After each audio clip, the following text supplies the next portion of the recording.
আমাদের রেচন অধ্যায়ে যে দুইটা চিত্র সবচেয়ে বেশি গুরুত্বপূর্ণ তার মধ্যে একটা হচ্ছে নেফ্রন আর একটা হচ্ছে বৃক্ষের লম্বচ্ছেদ। এই বৃক্ষের লম্বচ্ছেদের চিত্রটা আমাদের বইতে যেভাবে দেওয়া আছে সেটা একটু জটিল, তো পরীক্ষায় মোটামুটি এটা আঁকতে গেলে আমাদের পরীক্ষায় আর কোনোটা আনসার করা লাগবে না, ওইটাই আঁকতে আঁকতে পরীক্ষা শেষ হয়ে যাবে। তো আজকে আমরা দেখব কীভাবে খুব সহজ এবং সুন্দরভাবে পরীক্ষায় সময় বাঁচিয়ে আমরা চিত্রটা আঁকতে পারি। বৃক্ষের লম্বচ্ছেদ আঁকার জন্য প্রথমে আমি একটা রাউন্ড করে লাইন টানছি, যেটা দেখতে অনেকটা উল্টা সি এর মতো। আমরা যে ভুলটা সবচেয়ে বেশি করি তা হলো এখানের ভিতরে যে বৃত্তাকার যে মেরুলাগুলো আছে ওগুলো বসানোর সময়। তো আমি প্রথমেই কিছু লাইন টেনে নিচ্ছি, এরকম লাইনগুলো আমি খুব ধার ঘেঁষে দিচ্ছি। লাইনগুলোকে আমি একটা রাউন্ড করে ত্রিকোণাকার গঠন করে নিচ্ছি।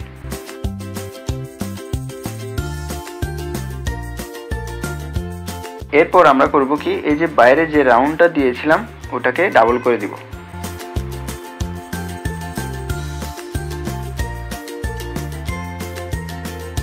এবার আমাদের যে এই যে ছোট ছোট বৃত্ত, ত্রিকোণাকার বৃত্তগুলোর যে কোণ অংশটা ওটার সাথে আমি বাইরের লেয়ারটাকে মিলিয়ে দিব।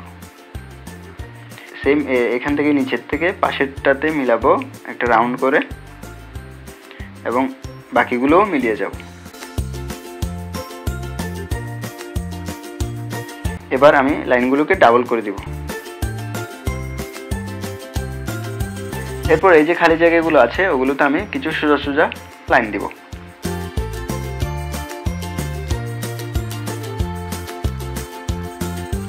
এরপর আমরা যে সমস্যার মুখোমুখি হই সেটা হচ্ছে এখানে ধমনী এবং শিরাটা দেওয়ার সময়। এটা দেওয়ার জন্য প্রথমে আমি এখান থেকে একটা লাইন টেনে নিচ্ছি, এখানে একটা ছোট বৃত্ত দিচ্ছি, এরপর এখান থেকে আবার টেনে একটা শাখা দিলাম, এরপর এটাকে আবার যেখান থেকে এসেছিল ওখানে দিয়ে দিলাম।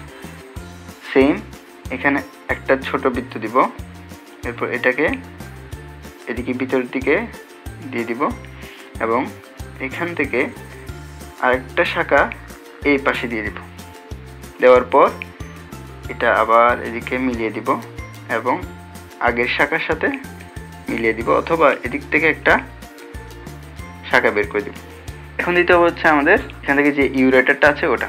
এখন এই যে ইউরেটারটা দেওয়ার সময় আমাদেরকে একটা জিনিস মাথায় রাখতে হবে, সেটা হচ্ছে আমরা যখন এটা যদি একটা কিডনি হয় তাহলে আমরা যদি ইউরেটারটা এভাবে বড় করে দিই তাহলে জিনিসটা সুন্দর দেখাবে?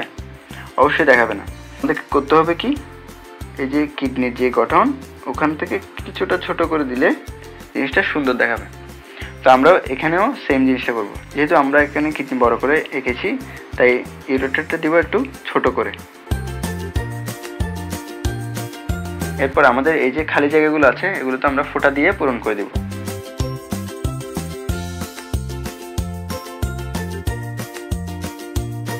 এখন আমাদের মোটামুটি এই চিত্রের সবকিছুই দেওয়া শেষ, তবে একটা জিনিস দেওয়া বাকি, সেটা হচ্ছে বৃক্ষের গঠন এককটা। এটা হচ্ছে কি, নেফ্রন।